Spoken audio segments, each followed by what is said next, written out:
The desert had teeth. Kira Ironheart understood this in a way most warriors never would. She'd crossed the scorched barrens 12 times in her 35 years, each crossing teaching her new lessons about survival, about endurance, about the precise moment when the body stops negotiating with death and simply surrenders. This was that moment.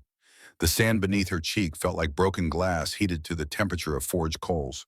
Above her, the sun hung like an executioner's blade, patient and merciless. 3 arrows jutted from her body, 2 buried in her left side, angled upward toward organs she couldn't afford to lose. 1 through her shoulder, pinning muscle and tendon in ways that made her right arm useless. Human arrows. She'd recognize the fletching anywhere. Gray goose feathers, the kind favored by the kingdom's longbow regiments. The kind she'd pulled from the bodies of 63 warriors over the course of her military career. Now they decorated her own flesh.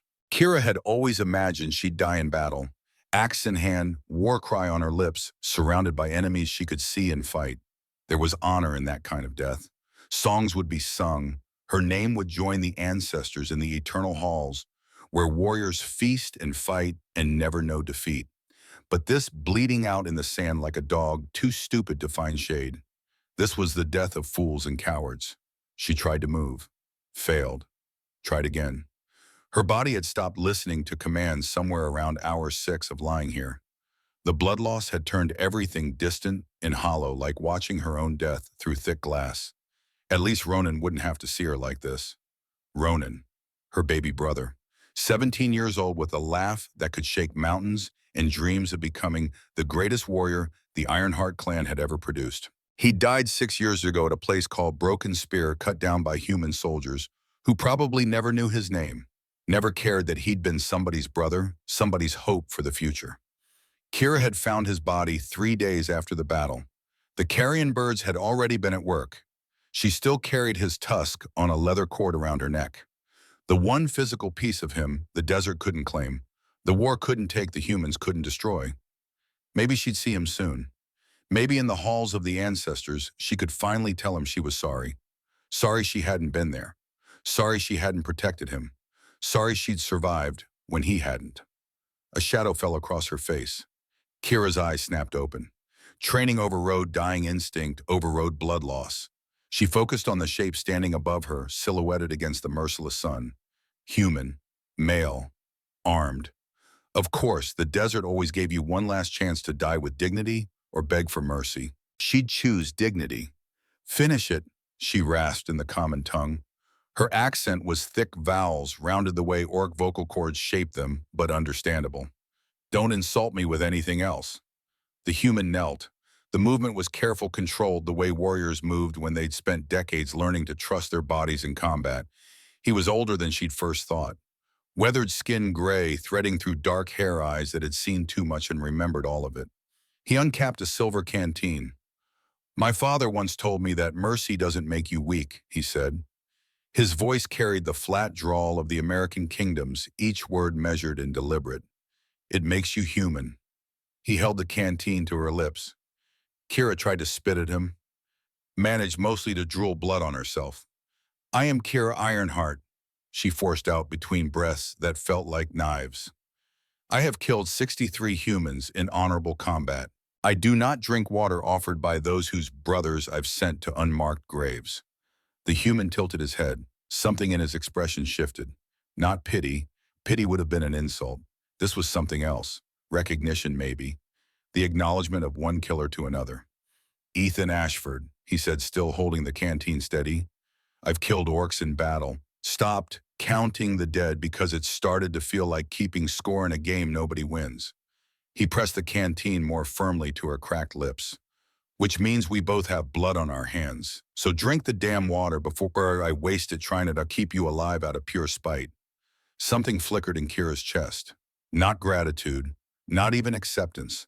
Just confusion, like her mind couldn't quite process what category of madness this fell into. She drank.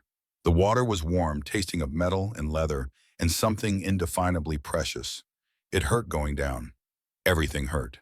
But her body responded to it the way a drowning person responds to air, desperate and grateful and not asking questions about why. Ethan worked for 2 hours under the sun that turned armor into ovens and sand into razors. Kira drifted in and out of consciousness, aware of him in fragments. His hands surprisingly gentle for a killer packing wounds, with strips torn from his own shirt. His voice low and steady, cursing in the creative way that only soldiers learned after too many field surgeries with inadequate supplies. His face tight with concentration as he pulled the arrows free with quick, brutal efficiency that spoke of experience she didn't want to contemplate. Why? She asked at one point, her voice stronger now, which somehow made the question worse. Ethan sat back in the sand, exhausted, sunburned, looking like he'd just fought a battle and wasn't sure who'd won. Because my father was an idiot who believed that showing mercy was worth dying for, he said, staring at the canteen in his hands. He saved Orc civilians from a fire during the burning of West March. Got himself killed doing it. He took a long drink from the canteen. I thought he was a fool. Died for nothing, for enemies. He met her eyes. And now here I am, apparently my father's son. Turns out stupid is genetic. Kira laughed. It came out ragged and breathless, but it was definitely a laugh. Among my people, we say that courage and stupidity often wear the same face, she said. The difference is only clear afterward. What's the verdict? I am still alive. Kira's expression turned thoughtful. So either you are courageous, or we are both about to discover you are stupid. It took another full day to reach the nearest human settlement. Ethan fashioned a stretcher from his spear and tent canvas, which meant he was now unarmed and exposed, dragging a 7-foot-tall orc warrior through territory where any number of threats could appear. Bandits, wildlife, patrols from either side who wouldn't ask questions before attacking.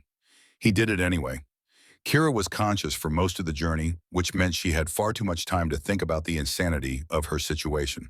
She was being rescued by a human who'd killed orcs in battle, a human who could have left her to die with zero consequences and probably a commendation for good judgment. Instead, he was risking his life to save hers. It didn't make sense. Humans were supposed to be treacherous, cowardly, willing to stab you in the back the moment you turned around. That's what the war songs taught. That's what 3 generations of conflict had proven over and over. But Ethan Ashford didn't fit that story. He shared his water when he had barely enough for himself. He adjusted the stretcher when he noticed her wounds bleeding through the bandages. He talked to her during the worst parts, his voice steady and calm, like he understood that sometimes the only thing standing between a warrior and despair was the sound of another person acknowledging you still existed. Tell me about your family, and he said, as the sun began its descent toward the horizon. Kira almost didn't answer. Personal questions from enemies felt like traps, but the desert had a way of stripping away pretense, and she was too tired to maintain walls. I have a cousin, she said, Thora Warblade, matriarch of the Ironheart clan. She's brilliant, ruthless, exactly what our people need in times of war. And your brother, Ethan asked quietly. Kira's hand went to the tusk at her throat. Ronan, he died 6 years ago, 17 years old, thought he was invincible. Her voice cracked. He wanted to be a hero. Died at a place called Broken Spear, killed by humans who never knew his name. Ethan was quiet for a long moment. I'm sorry, he said finally. You've killed orcs in battle, Kira said. Maybe you killed him. Maybe you didn't. Does it matter? He's dead either way. It matters, Ethan said, and something in his voice made Kira believe he meant it. The settlement guards saw them coming from a mile away. By the time Ethan reached the gates, there were 12 crossbows pointed at Kira's head, and a lieutenant who looked like he'd rather shoot first and deal with paperwork later. Captain Ashford, the man said slowly, using Ethan's old rank like a question. That's an orc. Excellent observation, Lieutenant. Your tactical assessment skills remain sharp. That's an orc you're helping. Your ability to state the obvious is truly inspiring. Have you considered a career in philosophy? The lieutenant's face did something complicated between confusion and anger. Sir, I need you to explain why you're bringing an enemy combatant into a human settlement instead of leaving her corpse for the buzzards like a sane person would. Ethan was clearly exhausted, weary in his bones, the kind of tired that made everything seem simultaneously very important and completely meaningless. Because I found her dying in the desert, he said, and I decided not to let her die. It seemed like a reasonable choice at the time. I'm open to feedback. Feedback, sir, you've lost your mind. Possibly, but she's not dead, which means I haven't lost my medical skills. Ethan met the lieutenant's eyes.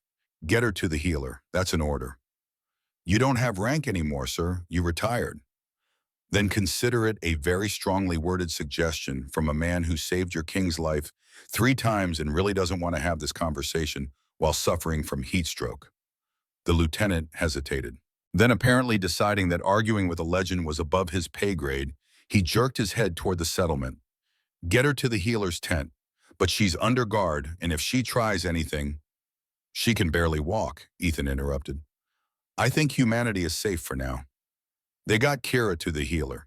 The woman took one look at Ethan's improvised field medicine, muttered something about miracles and shouldn't have worked, and kicked everyone out so she could do her job properly.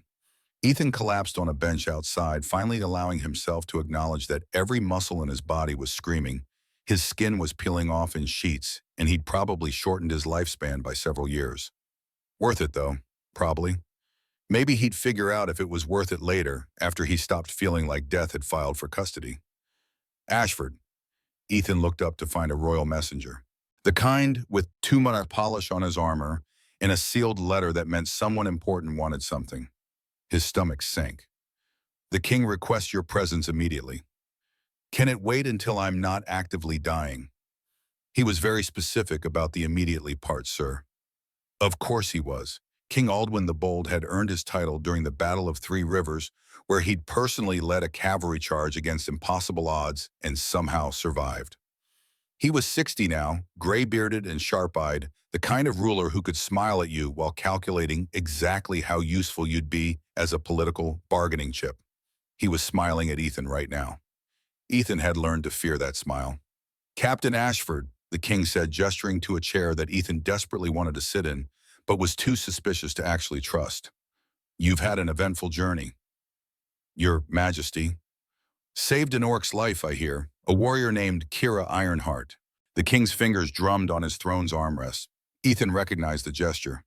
Aldwin only drummed his fingers when he was about to do something that would make everyone in the room uncomfortable. Interesting choice, the king continued. It seemed right at the time, Your Majesty. Right. Aldwin leaned forward. Ethan, may I be frank? When a king asked permission to be frank, the answer was always yes, and you were always going to hate what came next. Of course, Your Majesty. We've been at war with the orc clans for 3 generations. Thousands dead on both sides. Resources drained, land scorched. And for what? The king's expression hardened. Because humans think orcs are monsters and orcs think humans are weak. Meanwhile, the bodies pile up and neither side will admit that maybe, just maybe, we're all idiots. Ethan said nothing. Saying nothing was a skill he'd perfected over years of listening to officers explain why bad ideas were actually brilliant strategy. I want peace, Ethan, real peace, not a truce that lasts until someone's cousin gets drunk and starts the next war. The king's smile widened. But peace requires symbols, gestures, something dramatic enough to make both sides pause and think. The room tilted. Something like a respected human war hero marrying an orc warrior as a sign of unity between our peoples. Ethan grabbed the chair he'd been too suspicious to sit in. Your Majesty, you saved her life. That's already the hardest part. Tomorrow you marry her. Tomorrow, the word came out strangled. Your Majesty, I saved her because it was the right thing to do, not because I wanted to— Ethan. The king's voice lost all warmth. I am not asking. Kira Ironheart is cousin to Thora Warblade, matriarch of the Ironheart clan. Through her, I can negotiate with the orc tribes. Through you, I can show my people that even our greatest warriors can choose peace. He stood towering over Ethan. This marriage will end the war. Or start a civil war among humans who think I'm a traitor. Possibly, the king nodded. But that's a problem for tomorrow. Today's problem is getting you to agree. And if I refuse— The king's expression didn't change, but something shifted in his eyes. Something that reminded Ethan why this man had survived 6 assassination attempts and outlasted 3 rival claimants to the throne. Then I'll find someone else. Someone less qualified, someone who might accidentally say the wrong thing, or make the wrong gesture, or start another war instead of ending one. He paused. And all those deaths will be on your conscience, Ethan, because you had the chance to stop it and chose not to. Ethan felt the weight of those words settle on his shoulders like armor he couldn't take off. The king was right, and Ethan hated him for it.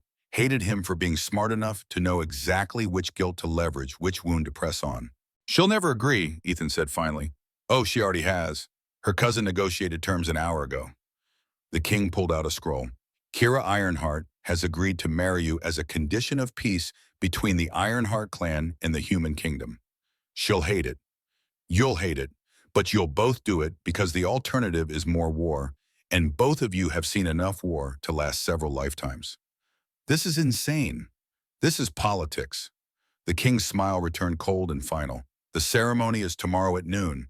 I suggest you meet your bride and figure out how to not kill each other before then. Dismissed. Ethan walked out of the throne room feeling like he'd been conscripted into a war he didn't want to fight, commanded by a general who didn't care if he survived. But then again, that was just another Tuesday in the army.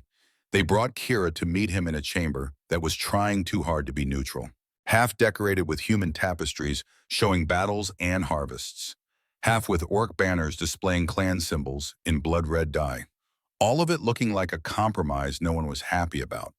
Kira looked better than she had in the desert, which wasn't saying much. She was upright, at least leaning against the wall with her arms crossed, and an expression that suggested she was mentally calculating how many humans she could kill before the guards took her down. 7 feet of green-skinned muscle and barely contained rage. You, she said when she saw Ethan. Me, he agreed. They're forcing us to marry. So I've been informed. Tomorrow.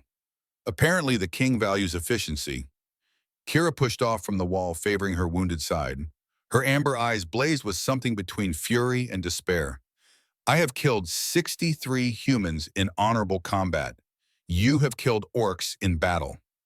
Her voice was low, controlled, the kind of control that came right before violence.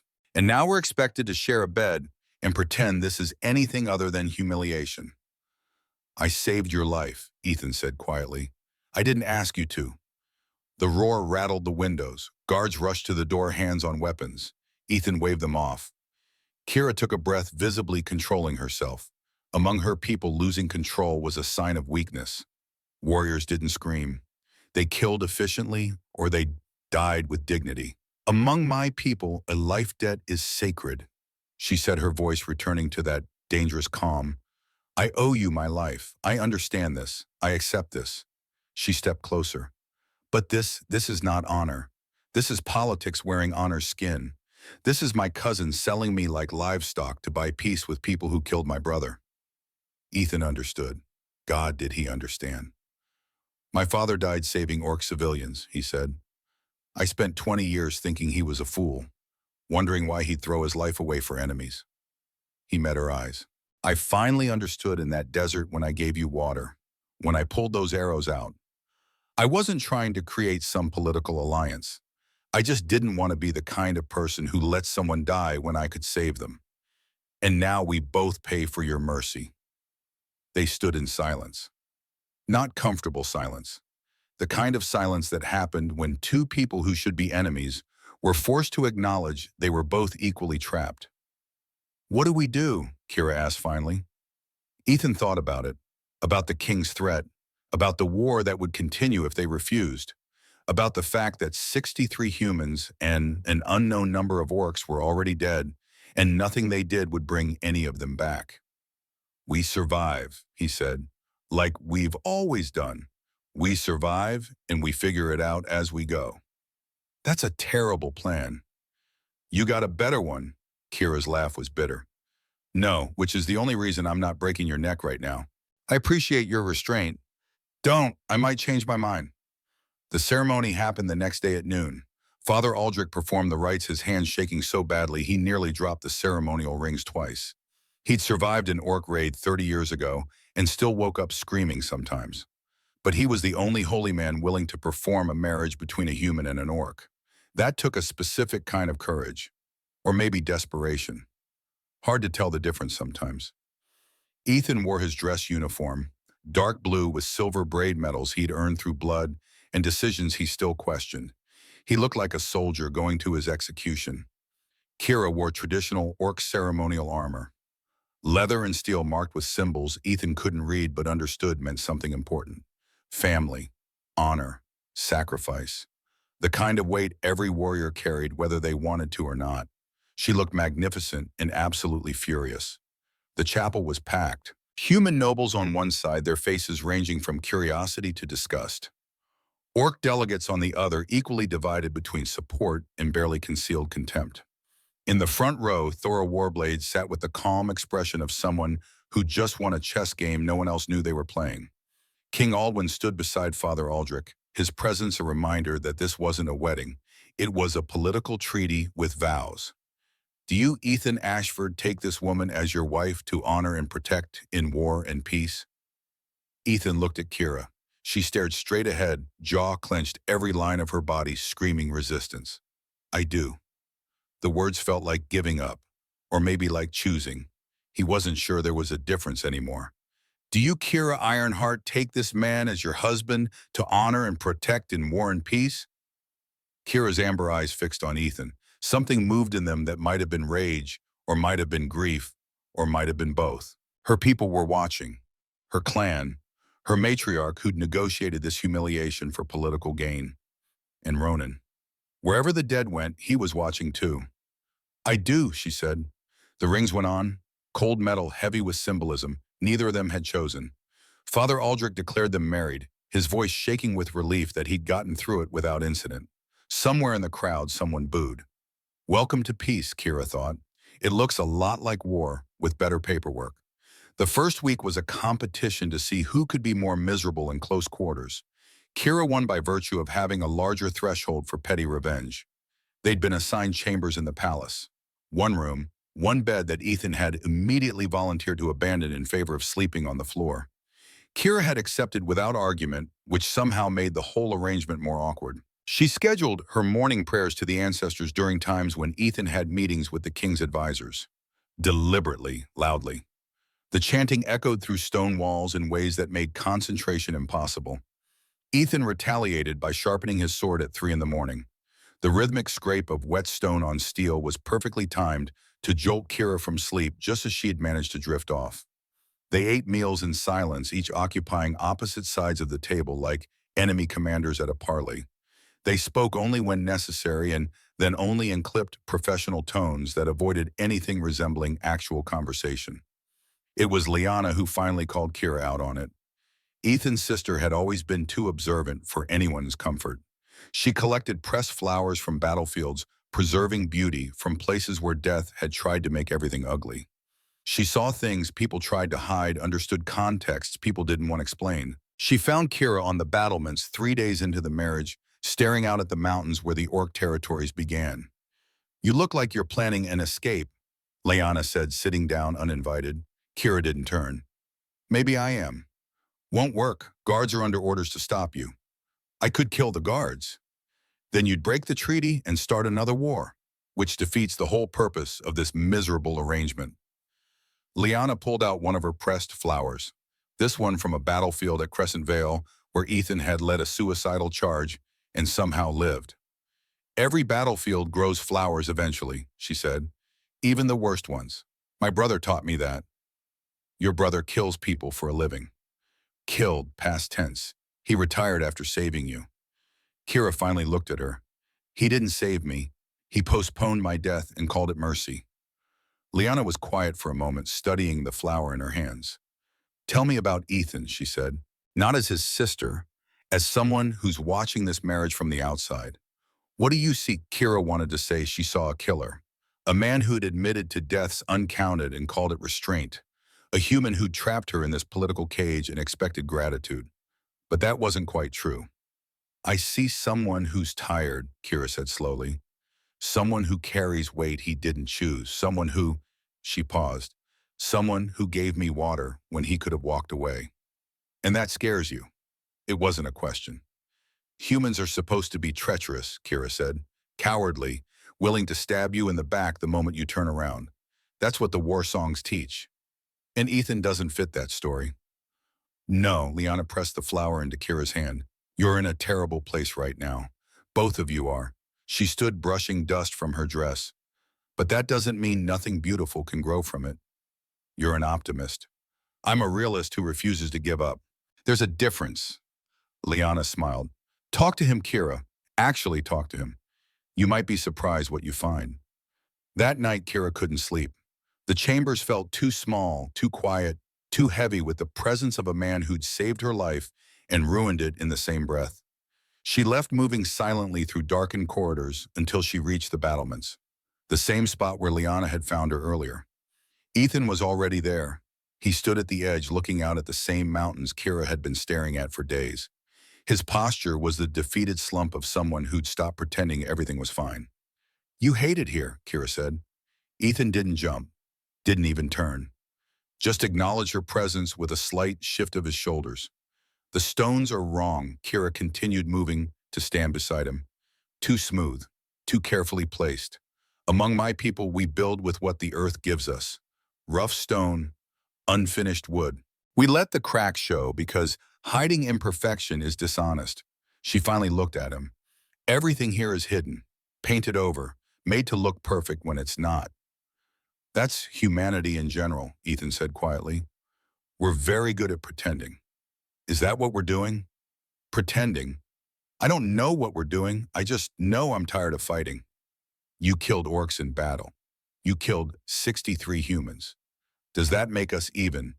No, Ethan turned to face her. It makes us both killers who were following orders.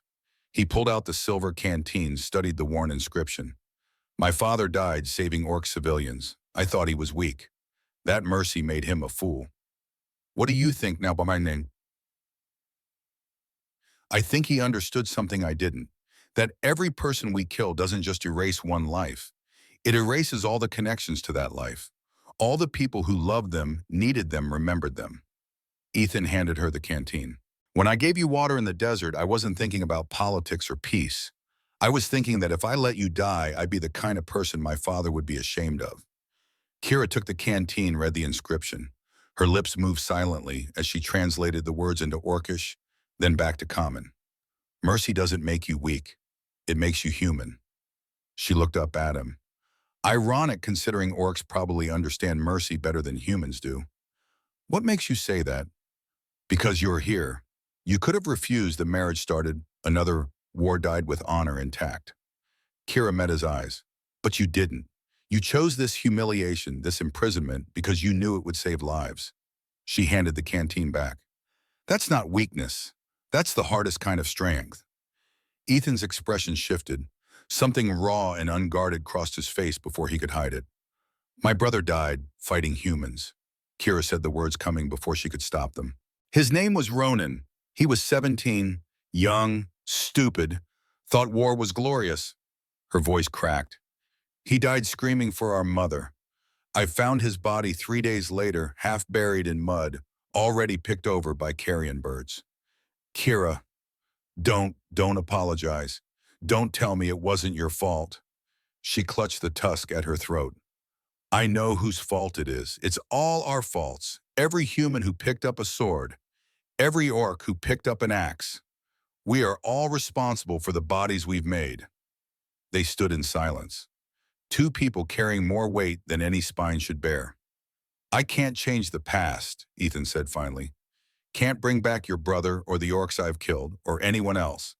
But maybe we can change what comes next. How? I don't know, but standing here hating each other doesn't bring anyone back.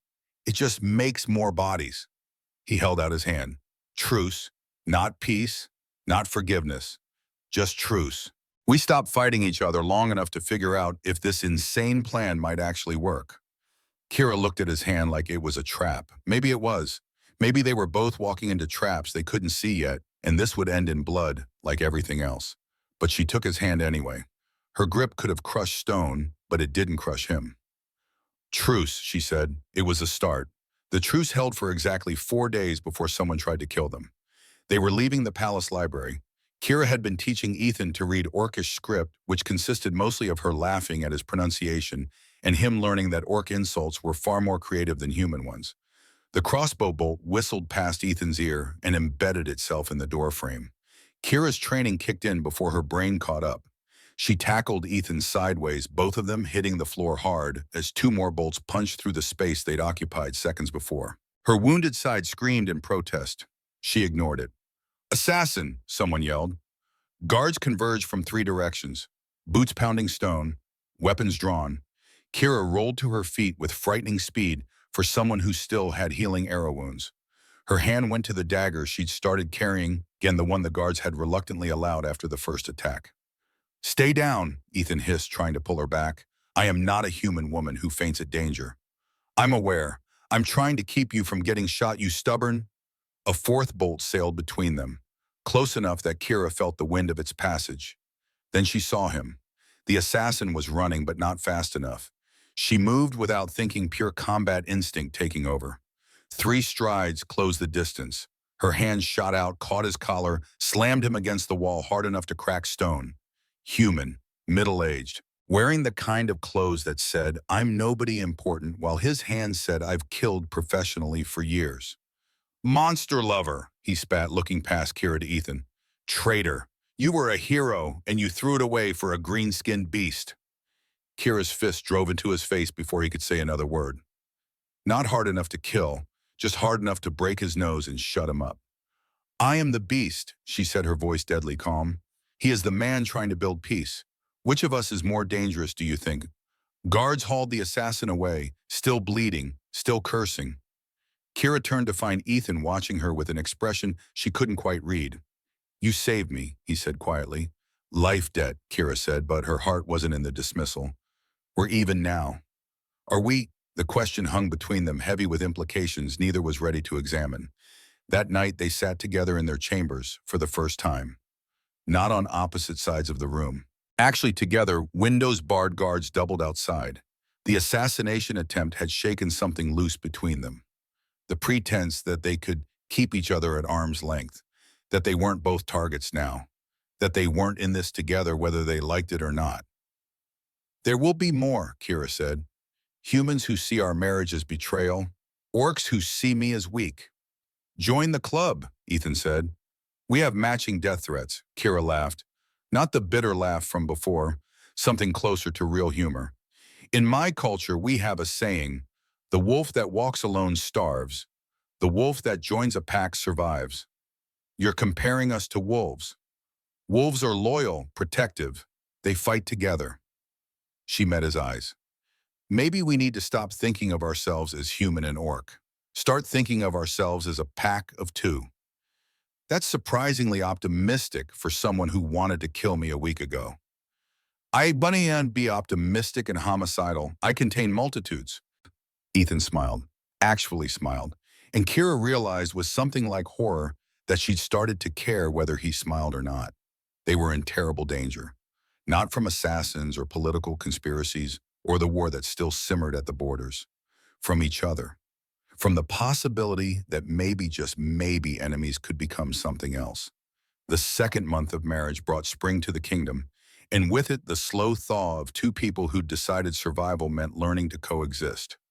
Kira woke before dawn each morning as she had every day of her life since childhood. The difference now was that Ethan woke with her not because he had to, but because he'd started to understand that her prayers to the ancestors weren't just ritual. They were conversation with the dead accountability to those who'd fought and bled and expected the living to carry their honor forward. He sat quietly in the corner of their chambers while she chanted in Orcish, the language rolling like distant thunder, each syllable carrying weight that common tongue could never match. On the 15th morning he asked, "Will you teach me?" Kira paused mid-prayer, turning to look at him. In the dim light before sunrise, his face held the kind of honest curiosity that couldn't be faked. "Why?" she asked. "Because I want to understand, not just the words, what they mean to you." So she taught him. Orcish was a language built for warriors. Hard consonants that could be heard across battlefields. Vowels that carried emotion without softness. Every word a declaration, every sentence a commitment. Ethan struggled with it. His human vocal cords couldn't quite shape the sounds correctly, and his pronunciation made some phrases sound ridiculous rather than reverent. "You sound like you're trying to cough up a sword," Kira said after his 5th attempt at a blessing for fallen warriors. "I feel like I'm trying to cough up a sword." "Try again." deeper in the throat, like you're growling. He tried, failed, tried again. By the end of the first week, he could manage a simple greeting to the ancestors. By the end of the second, he could stumble through a prayer for guidance that made Kira's chest tight with something she refused to name. In return, Ethan taught her human military tactics. Not the basic strategies every orc commander knew. The deeper patterns. The psychology of human warfare, the way human soldiers thought the vulnerabilities in their formations that were not obvious unless you understood how their minds worked. They spread maps across the table in their chambers, miniature figurines representing troops, and played out historical battles with Kira commanding one side and Ethan the other. She won 3 out of every 5 engagements. "You're a natural tactician," Ethan said, after she'd outmaneuvered him in a recreation of the Battle of Thornridge. "Orc commanders have to be. We can't match human numbers, so we match human cunning." Kira studied the board. "But your defensive formations are brilliant. The way you funnel attackers into kill zones without them realizing they're being herded. Years of experience and more mistakes than I care to count. Tell me about them." So he did. Late into the nights, Ethan told her about battles won and lost, about decisions that saved lives and decisions that spent them, about the killing he'd done in service to a war he no longer believed in. "The worst part wasn't the killing," he said one night, staring at a map. "It was how easy it became, how normal. You do it enough times and it stops feeling like murder, starts feeling like just another task." Kira understood that better than she wanted to admit. "I told myself each human I killed deserved it," she said quietly. "That they'd chosen to invade our lands, kill our people. That every death was justice." She touched Ronan's tusk. But Ronan used to say the same thing, and he was just a boy who believed what he was taught. They sat in silence, 2 killers trying to figure out how to be something else. Liana visited often, bringing pressed flowers and an endless supply of optimism that should have been annoying but somehow wasn't. She was the first human woman who treated Kira like a person rather than a political symbol or a monster in civilized clothing. She asked about orc culture with genuine interest, shared stories about Ethan's childhood that made him simultaneously endearing and ridiculous, and had a way of saying uncomfortable truths with such gentle kindness that you couldn't get angry. "You know he watches you during council meetings," Liana said one afternoon while helping Kira arrange flowers in their chambers. "I know. He's making sure I don't say something that starts a war." "No, he's watching you lead. And he's proud." Kira's hands stilled. "What? You haven't noticed the way he sits back when you're speaking? How he only offers input when you ask for it directly? How he deflects questions to you even when he could answer them himself?" Liana smiled. "He's letting you be the voice of this marriage. The face of peace. He's supporting you, not leading you." Kira had noticed, actually. She just hadn't let herself think about what it meant. Most male warriors she knew would have taken control the moment they had the opportunity, would have used her orc heritage as an excuse to speak for her, protect her, make decisions on her behalf. Ethan did none of that. When ambassadors came, he introduced Kira first. When councils convened, he asked her opinion before offering his own. When contracts needed signing, he handed her the pen. It was so subtle she'd almost missed it. The way he was building her authority, her legitimacy, her power. The way he was choosing to be her foundation rather than her ceiling. "Maybe not all humans are the same," Kira said quietly. Liana's smile turned knowing. Maybe not. The summons came in the 3rd month. King Aldwin required their presence in the Orc territories. A diplomatic mission to negotiate expanded trade routes and mutual defense pacts with the clan matriarchs. Kira would lead the negotiations. Ethan would accompany her as advisor and symbol of human commitment to peace. They left at dawn with an escort of 20 guards, half human and half orc, all of them looking uncomfortable with the arrangement, but committed to making it work. The journey took 5 days through territory that had seen more battles than harvests, burned villages slowly being rebuilt, fields still scarred by trenches and blood, graves marked with weapons thrust into earth because there hadn't been time for proper cairns. Kira saw Ethan take note of every orc grave marker they passed, saw him studying them with the careful attention of someone memorizing faces at a funeral. "You can't carry all of them," she said on the 3rd night. "I can try. It'll break you.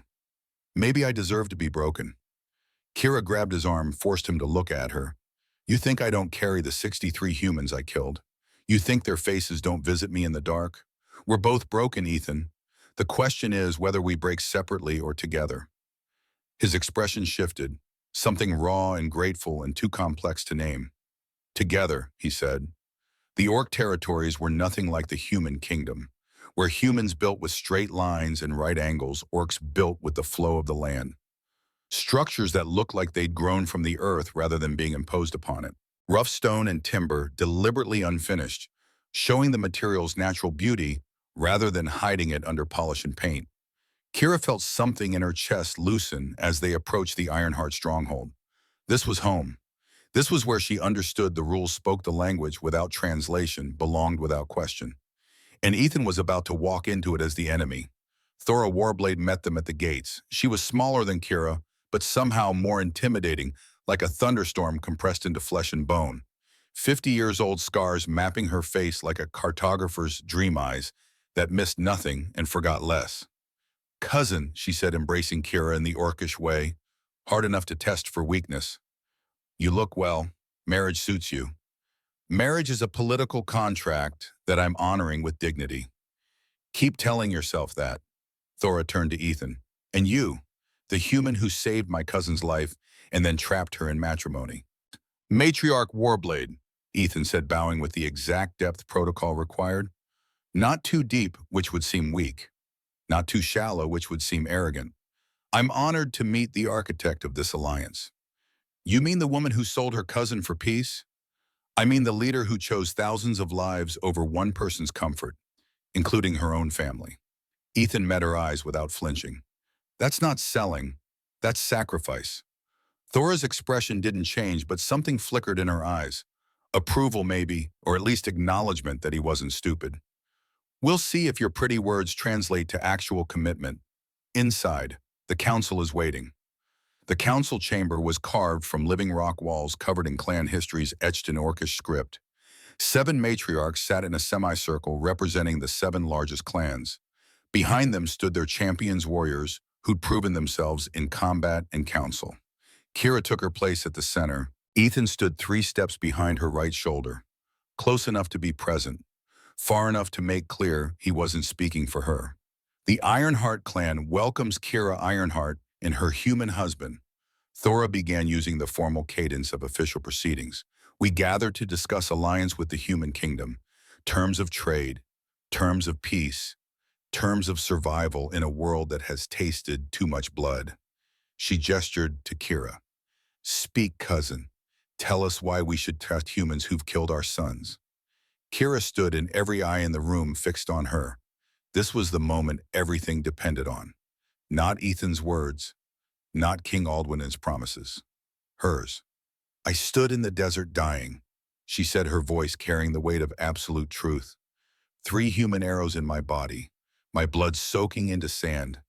I ordered the human who found me to finish it, to give me a warrior's death. She pulled out the silver canteen Ethan had given her. She'd started carrying it. He gave me water instead, water he couldn't spare, water I didn't deserve. And he said his father taught him that mercy doesn't make you weak. Kira looked around the circle. I hated him for it. Hated him for saving me, for making me owe him, for forcing me to see him as something other than an enemy. She paused. I still hate parts of it. The marriage I didn't choose. The politics I can't escape. The fact that peace requires me to make nice with people who've killed our warriors. But I don't hate the water he gave me. I don't hate the fact that he's spent 3 months learning our language so he can pray to our ancestors properly. I don't hate that he steps back when I lead and stands beside me when I need him. Kira held up the canteen. This belonged to his father, who died saving orc civilians from a fire, who chose mercy over survival, who taught his son that being human means choosing compassion even when it costs everything. She looked directly at the most hostile matriarch, a scarred woman from the Bloodfang clan who'd lost 3 sons to human blades. I can't promise you humans will stop being human. Can't promise this peace will last forever. Can't even promise I won't wake up tomorrow, regretting every choice that brought me here. Kira's voice hardened. But I can promise you that if we don't try, if we don't take this chance, our daughters will be standing in circles like this 30 years from now, Having the same conversation over graves we haven't dug yet.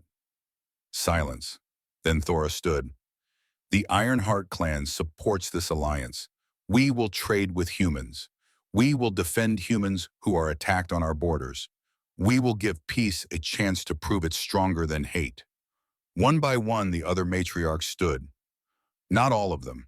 The Bloodfang matriarch remained seated, her expression carved from contempt. Two others stayed down as well, making their rejection clear. But 4 out of 7 stood. A majority. Enough. Kira had won. That night, Thora hosted a feast in their honor. Kira sat at the head table with Ethan beside her, and for the first time since the marriage, she felt the weight lift slightly. She was home, among her people, and they'd accepted her choice even if they didn't love it. You were magnificent, Ethan said quietly, speaking Orcish with his terrible accent. I was desperate, Kira replied in common, and terrified. You hit it well. Years of practice. They watched Orc warriors celebrate with the particular intensity of people who knew joy was temporary and should be consumed in large quantities before it disappeared. Tell me about your nightmares, Kira said suddenly. Ethan went still. What? You have them. I hear you through the wall when you think I'm asleep. Tell me about them. He was quiet for a long moment. Then I dream I'm standing on a battlefield, counting bodies. But every time I count, the number changes. Sometimes it's a dozen, sometimes it's hundreds, sometimes I can't count high enough. He took a long drink. And in the dream, all the dead stand up and ask me their names. And I don't know. I never learned their names. Kira's hand found his under the table, the first time she'd initiated touch that wasn't combat or protocol. I dream I'm searching for Ronan's body in the mud, she said. But every body I find is his. Hundreds of him, all 17 years old, all dead, all looking at me like I failed them. Ethan's fingers tightened around hers. We're quite a pair, he said. Broken warriors trying to build peace. Think it'll work. Ask me tomorrow. Tomorrow came too soon. They returned to the human kingdom with treaties signed and alliances forged. King Alwyn was pleased, which meant he smiled more, which somehow made Kira more nervous than his usual calculating stare. Life settled into a rhythm. Council meetings where Kira represented Orc interests. Training sessions where she taught human soldiers Orc combat techniques. Dinners where she and Ethan ate together and talked like people rather than political symbols. She found herself looking forward to those dinners. Found herself disappointed when council business kept them apart. Found herself noticing things about him she tried not to see. The way he listened with absolute attention. The way he remembered small details she'd mentioned once. The way he looked at her when he thought she wasn't watching. It terrified her. The nights grew warmer as spring deepened into early summer. One evening, after a particularly long council session, Kira and Ethan found themselves alone in their chambers, exhausted but oddly content. I never thought I'd say this, Ethan said, pouring wine, but I'm actually starting to enjoy these diplomatic missions. Because you're not the one doing the talking. Because I get to watch you command a room, it's impressive. Kira accepted the wine-felt warmth spread through her that had nothing to do with alcohol. Careful, Ashford, that almost sounded like a compliment. It was a compliment. Their eyes met, held. Something shifted in the air between them. Kira, Ethan said quietly, I know this started as duty, as politics, but somewhere along the way it became more, she finished. Yes, she should have pulled away, should have remembered that this was still a marriage of convenience, that feelings complicated everything, that letting herself care would only lead to pain. Instead, she leaned closer. I know, she said. They kissed, not their first kiss. They'd shared those in the awkward early months when duty required intimacy. But this was different. This was choice. This was want. They made love that night, not because protocol demanded it, not because anyone was watching, but because somewhere between the desert and now, between hatred and truce, they'd found something neither had expected. Afterward, lying in darkness with Ethan's arm around her, Kira felt something close to peace. This complicates things, she said. Everything about us is complicated. True. She drifted off to sleep, feeling safe in a way she hadn't since before Ronan died. She should have known peace never lasted. The summons came during dinner 2 weeks later. A messenger from Thora arrived with the routine battle reports, trade documents, political updates from the Orc territories, standard correspondence that came monthly. Kira read through them casually, Ethan across the table reviewing human correspondence. She almost missed it. A casualty list from Broken Spear, 6 years old, part of a historical compilation Thora was assembling for clan records. Kira's eyes scanned the names of fallen orcs, warriors she'd known, friends who'd died, and then she saw it. Her vision narrowed. The scroll trembled in her hands. Ronan Ironheart, age 17, single sword strike to chest, died instantly. Responsible officer Captain Ethan Ashford. The scroll fell from her hands. The sound of parchment hitting stone seemed impossibly loud in the sudden silence. Ethan looked up from his correspondence. Kira, she couldn't speak, couldn't breathe, could only stare at the fallen scroll at the name written in official ink. Her brother. And beside it, the man sitting across from her, the man she'd just started to love.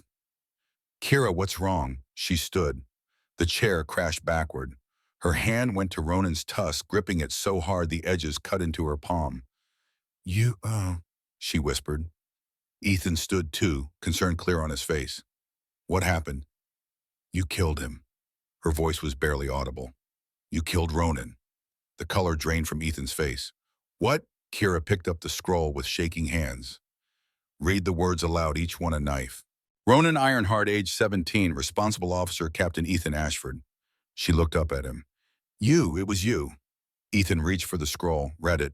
His hand started shaking too. I didn't know, he said. Kira, I swear I didn't know. You fought at Broken Spear. Yes, but you killed my brother. The roar shook the walls. Guards rushed to the door. Kira waved them off with a gesture so violent they retreated immediately. Ethan stood frozen, the scroll still in his hands, looking at her with an expression of absolute devastation. I fought at Broken Spear 6 years ago, he said, his voice hollow. I was younger then, angrier. The battle was chaos. We fought for hours. I killed, I don't know how many that day. He set the scroll down carefully like it might shatter. I didn't start counting the dead until years later, after it had gotten so routine, I needed some way to measure the horror. Some way to remind myself that each death should matter. By the time I stopped counting, I'd reached 97. But Broken Spear. He looked at her, tears streaming down his face. That battle, I was just following orders. Killing anyone who came at me. I never read casualty reports afterward. Never learned names, because if I let them become real people, I would have gone insane. You should have gone insane, Kira said. Her voice was cold, dead. You should have. He was 17. He was a child. And you killed him and walked away and never even knew his name. You're right. You're absolutely right. Ethan's voice broke. I killed your brother. I killed Ronan. And I never knew. I married you and never knew. I fell in love with you and never knew. Kira's hand went to her belt where she kept a dagger. Drew it, held it. Ethan made no move to defend himself. Do it, he said quietly. If it brings you peace, if it brings him justice, do it. Kira stared at him, at the man who'd given her water in the desert, who'd learned to pray to her ancestors, who'd made love to her 2 weeks ago with such tenderness it had made her cry. The man who'd killed her baby brother. My brother died because of you, she said, the dagger shaking in her hand. Yes. He was 17, just a boy who believed what he was taught. Yes. And you killed him, walked away, never thought about him again. Not consciously, but I've thought about all of them. Every nightmare, every time I close my eyes, I see the faces I never learned. Ronan's was one of them. I just didn't know his name. Kira's grip tightened on the dagger. One strike. That's all it would take. One strike and she could have justice for Ronan. Revenge for her baby brother who died screaming in the mud. But killing Ethan wouldn't bring Ronan back. And it would make her exactly what humans thought orcs were. Murderers who chose violence over everything else. She lowered the dagger slowly, sheathed it. I can't look at you, she said. I can't be in the same room as you. I need... Her voice broke. I need you gone. Kira. Get out, Ethan left without another word. Kira stood alone in chambers that suddenly felt like a tomb. In her hand, the scroll that had destroyed everything. On the table, the remains of a dinner they'd never finish. She sank to the floor, still clutching Ronan's tusk, and finally let herself shatter. The next 8 days were the longest of Kira's life. She moved to separate chambers, refused to see Ethan, refused to speak his name, spent hours on her knees praying to Ronan's spirit, asking him what to do. The ancestors remained silent. Thora arrived on the third day. "You look like death," the matriarch observed, entering without invitation. "I feel like death." "Good. Means you're still alive enough to feel." Thora sat down uninvited. "Your human husband has been sleeping in the stables. The guards say he looks worse than you do." "I don't care." "Liar." Yeah, Kira's head snapped up. "He killed Ronan." "Yes. And I'm supposed to just forgive that." "I didn't say that." Thora's expression was uncharacteristically gentle. "But let me ask you this. You killed 63 humans. How many of them do you think had brothers, sisters, mothers who found their bodies and took pieces to remember them by?" The words hit like physical blows. "Every person we kill in war echoes forward," Thora continued relentlessly, "creates grief that spreads like ripples in water. You killed someone's Ronin. I killed someone's Ronin. Every warrior in our clan has killed someone's Ronin." She stood. "So you have a choice. You can hate Ethan for being part of the same machine that killed your brother, the same machine you were part of, the same machine we're all trying to dismantle now." Thora moved to the door, paused. "Or you can forgive him, not because he deserves it, but because forgiveness is the only way to stop the cycle. The only way to make sure there are no more Ronins dying in mud while their sisters grieve." The door closed. Kira sat alone with her rage and her grief and the terrible, awful possibility that Thora was right. On the sixth day, Liana appeared with a pressed flower. "From Broken Spear," she said quietly, placing it in Kira's hands. "I collected it 2 years ago when Ethan took me there. He goes back sometimes, stands at the memorial, tries to remember the faces he never learned." Kira stared at the flower, small, delicate, growing in soil soaked with her brother's blood. "He never told me he did that," she said. "He wouldn't." Ethan carries his guilt quietly. Liana sat beside her. "He's not asking for forgiveness, doesn't think he deserves it, but I thought you should know. He's been trying to honor the dead, in his own way. It doesn't bring Ronan back." "No, nothing will." Liana touched the flower gently. "But even the worst places grow something beautiful, if we give them time." On the seventh day, Kira woke feeling nauseated. She dismissed it as grief. Grief could do strange things to the body, make it rebel in unexpected ways. But the nausea persisted, grew worse, added dizziness and a bone-deep exhaustion that no amount of sleep could cure. On the eighth day, she went to the healer. The woman examined her with the thorough efficiency of someone who'd spent decades diagnosing warrior injuries and common ailments. She pressed Kira's abdomen, asked intrusive questions, made thoughtful humming sounds. Then she sat back with an expression somewhere between wonder and concern. "You're pregnant." The world stopped. "That's not possible." "It's very possible. Approximately 6 to 7 weeks along." 6 weeks. Right around the time she and Ethan had stopped being enemies and started being something else. When the nightmares had brought them together. When touch had stopped feeling like duty and started feeling like choice. Before she knew he'd killed Ronan. "Does the father know?" the healer asked. "No." "Will you tell him?" Kira put a hand to her abdomen, feeling nothing yet but knowing something was growing there anyway. A child, half human, half orc. A bridge between two worlds, or an abomination depending on who you asked. A piece of Ronan's killer growing inside her. And yet, also a piece of the man who'd given her water in the desert, who'd learned to pray to her ancestors, who visited Broken Spear to honor the dead he'd made. "I don't know," Kira said honestly. She didn't tell him. She returned to their chambers because staying away would raise questions she couldn't answer.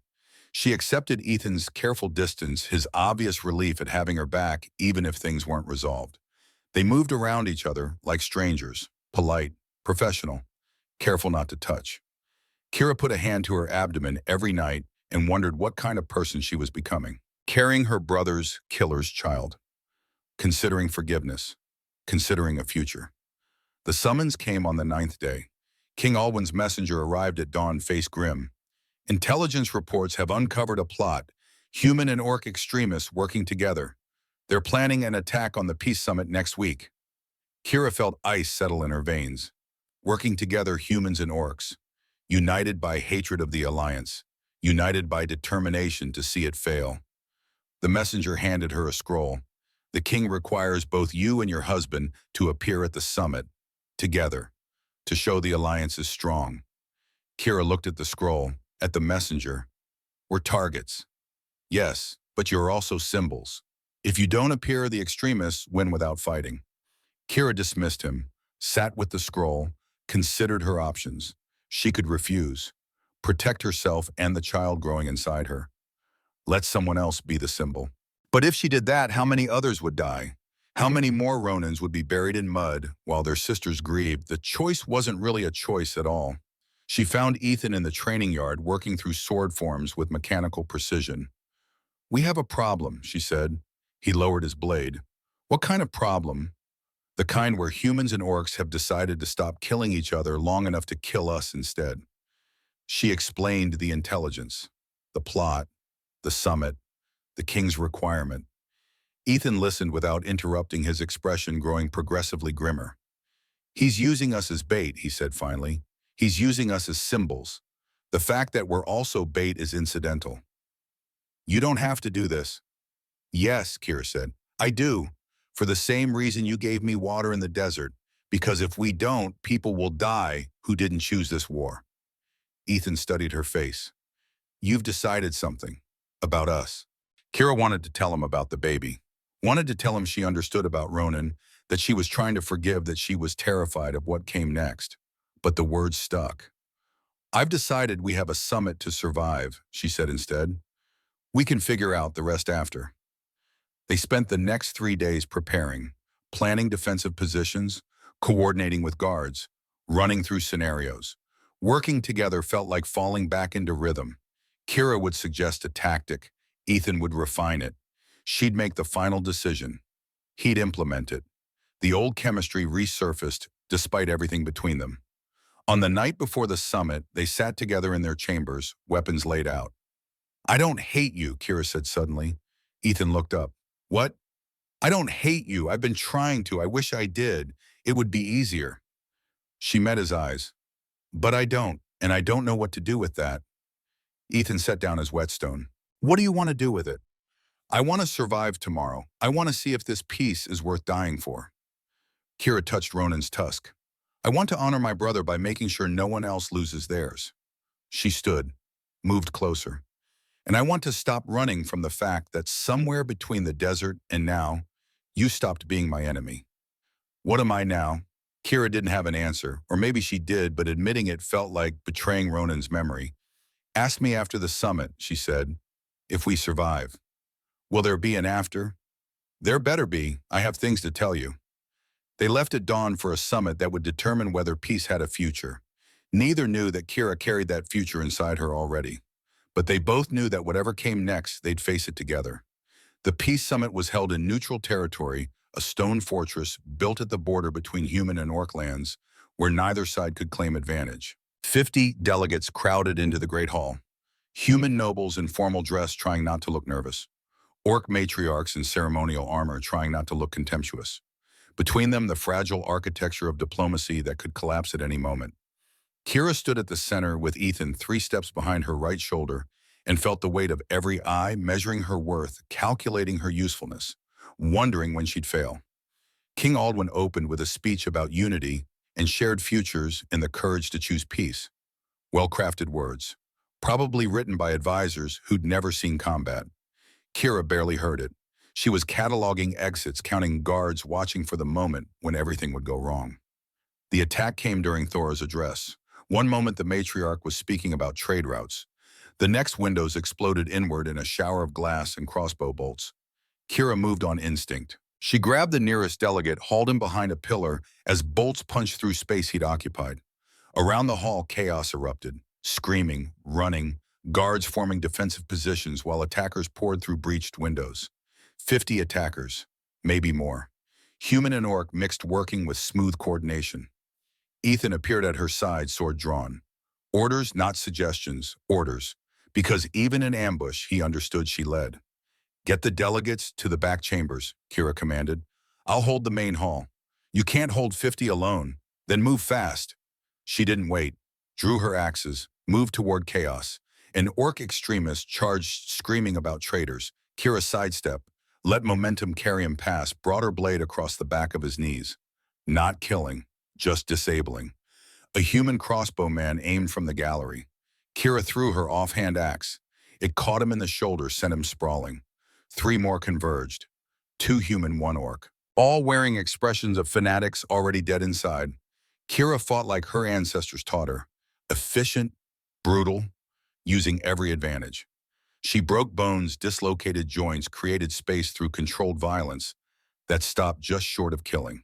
Because if she killed them, the extremists would win, even in defeat.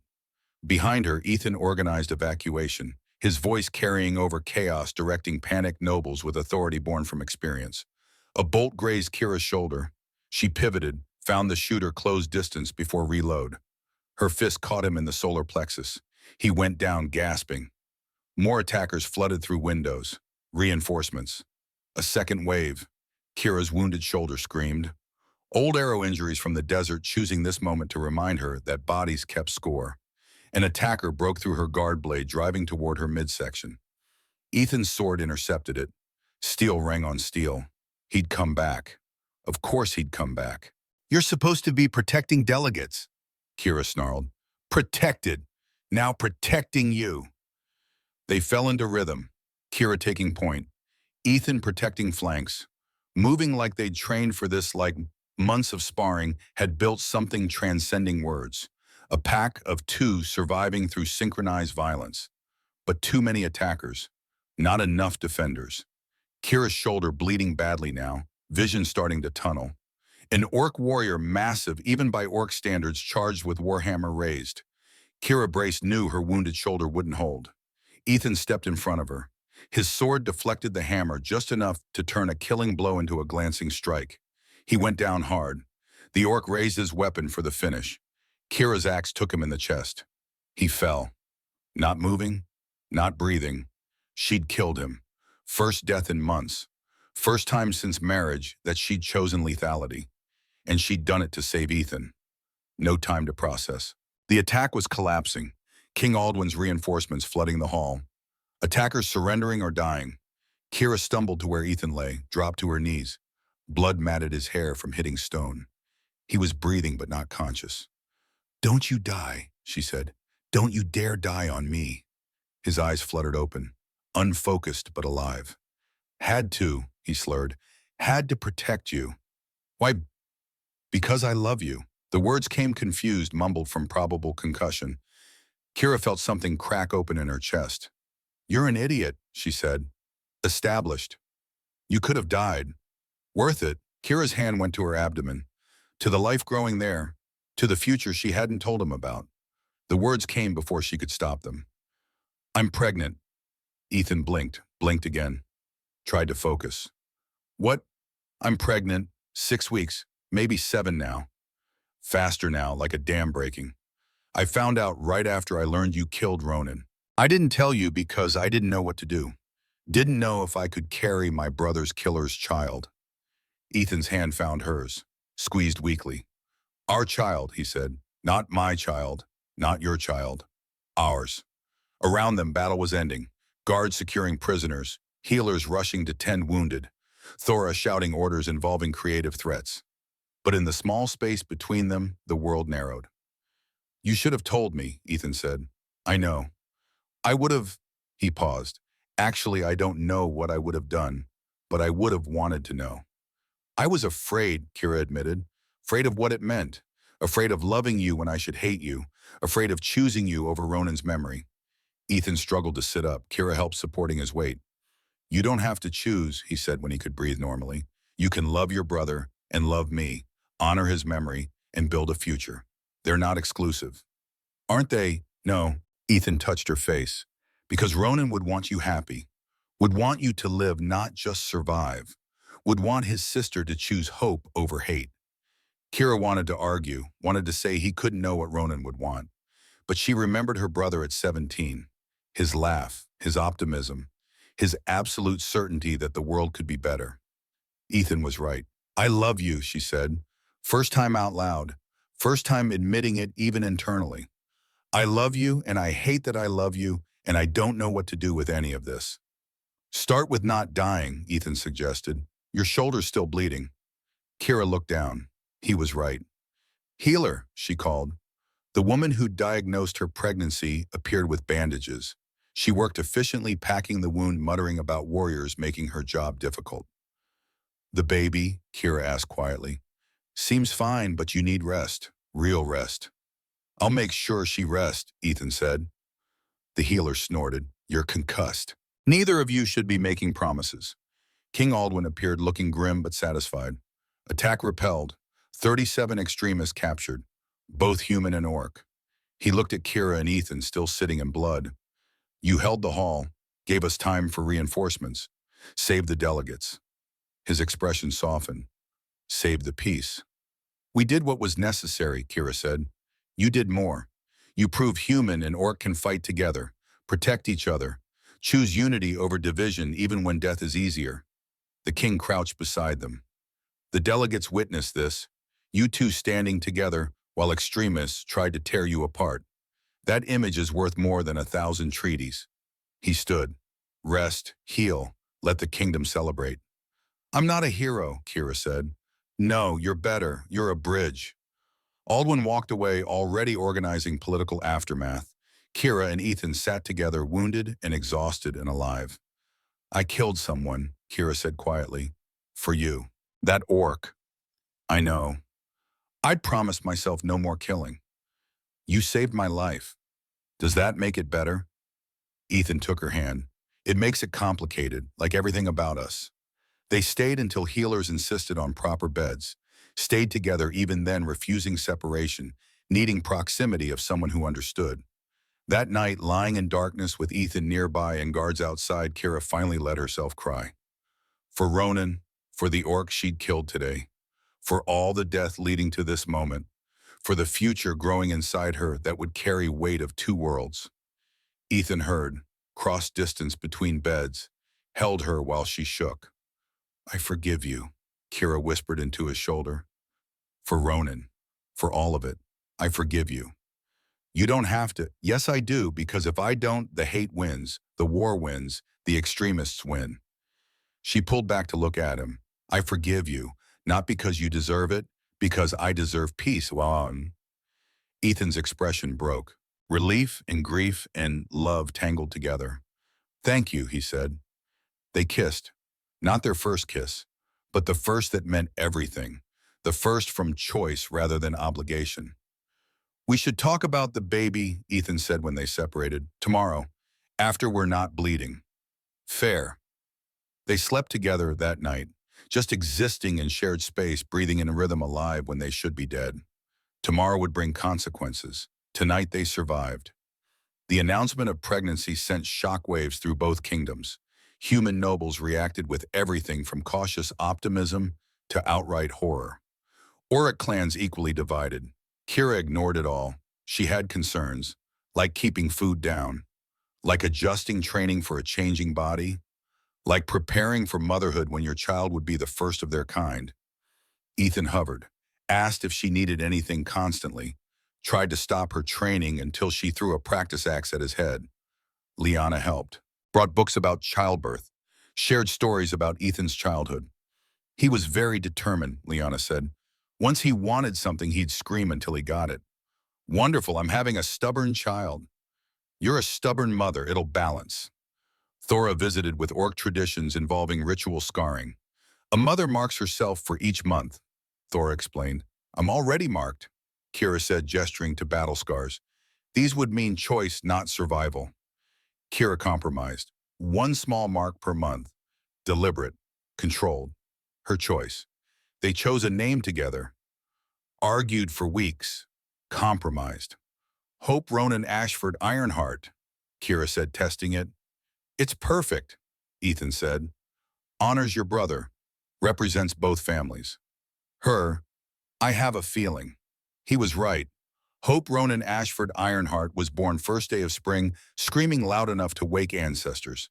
Green skin, human eyes, lungs that could shatter glass. Kira held her daughter and felt everything shift. This small, furious creature was theirs, was the future they'd fought for, given flesh.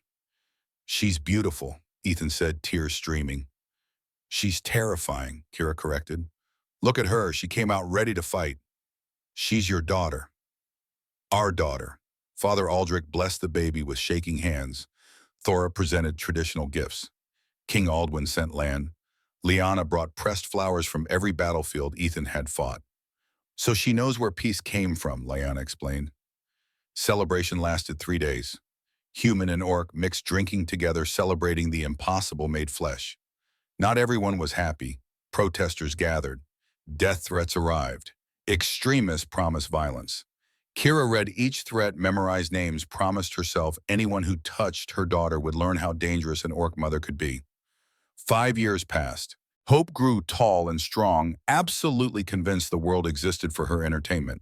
She had her mother's determination and her father's tactical mind, which meant playground rebellions with terrifying efficiency. Kira watched her daughter play with mixed human and orc children and felt something close to contentment. We did it, Ethan said, standing beside her in their border estate garden. We actually did it. Did what? Survived, built something, made it matter. The estate sat at the heart of what locals called the Peace Corridor. 5 years of trade had transformed scarred battleground into thriving farmland. Human and orc merchants traveled freely now. King Aldwin had grown old but remained sharp, his legacy secured through treaty, bearing Kira's signature. Thora ruled the Ironheart clan with iron will now directed toward prosperity. Settlements mixed, not everywhere, not perfectly, but enough that children like Hope could grow up seeing both races as neighbors. It wasn't the peace anyone imagined. It was better. It was real. Kira leaned into Ethan, comfortable with touch in ways she'd never expected. The war's not over. No, but it's changing. Look at them. Children were playing a game involving screaming.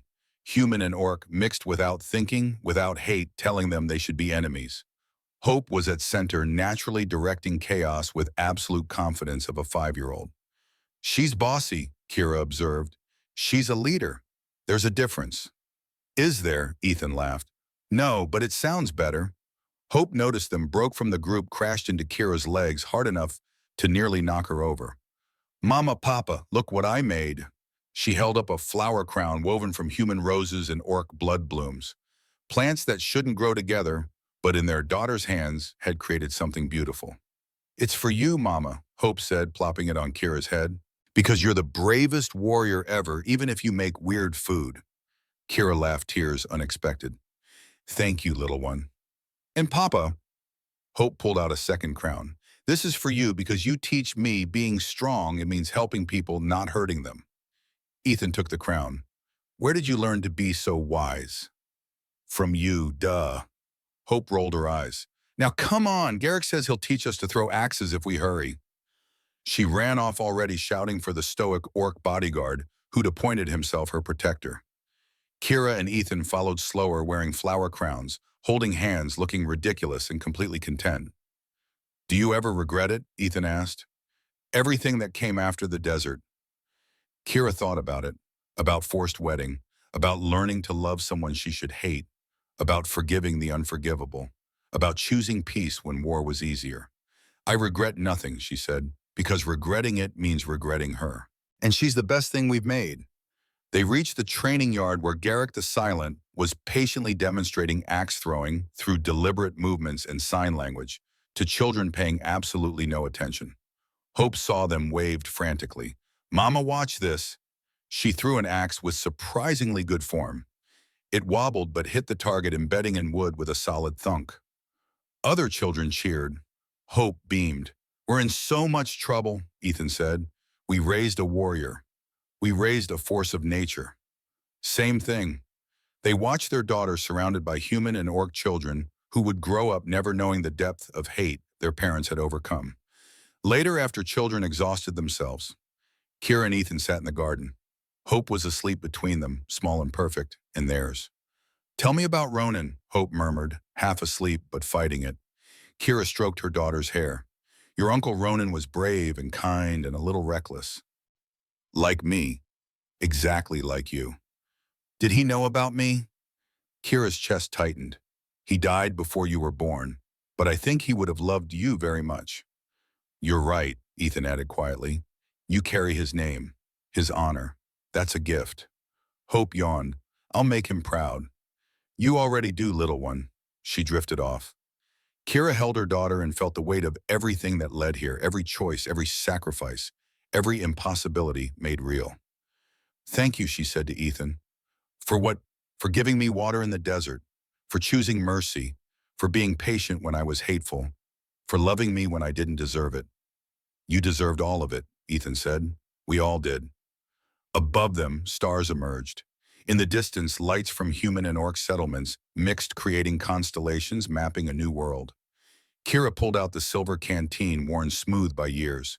She read the inscription one more time. "Mercy doesn't make you weak. It makes you human." She handed it to Ethan. "Or orc, or whatever we're becoming." He smiled. "What are we becoming?" "Family," Kira said. "We're becoming family." And in a garden where roses and blood blooms grew together, where a warrior and a veteran had chosen love over hate, where a child slept, carrying the name of the fallen, and the hope of the future peace took root in soil that had tasted too much blood. It wasn't perfect, wasn't finished, would require tending and protecting and fighting for every single day. But it was real, and it was theirs. The bravest warriors aren't those who never feel fear. They're the ones who choose love despite it, who choose mercy when vengeance is easier, who choose to build instead of destroy, who choose hope, always hope.